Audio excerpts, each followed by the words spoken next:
Hello दोस्तों, आप सबका स्वागत है एक और नई कहानी में। कहानी का शीर्षक है जुबान की संगति। एक बार एक राजा जंगल की ओर जा रहा था। रास्ते में उसके डाकुओं का इलाका पड़ता था।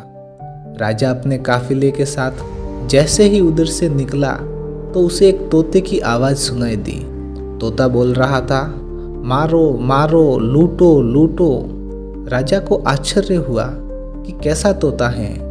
राजा को बड़ा क्रोध आया, पर वह आगे बढ़ गया। कुछ दूर चलकर वह ऋषियों के पास आश्रम में पहुंचा।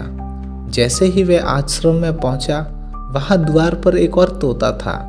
उस तोते ने बड़े ही मधुर स्वर में बोला, स्वागतम सुस्वागतम।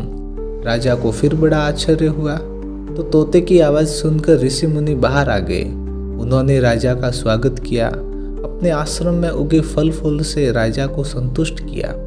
राजा से रहा नहीं गया। उसने कहा, ऋषिवर, ये क्या देखा? एक ही कुल में ये दो तोते जन्मे, दोनों का कुल एक, दोनों का वंश एक, दोनों की जाति एक।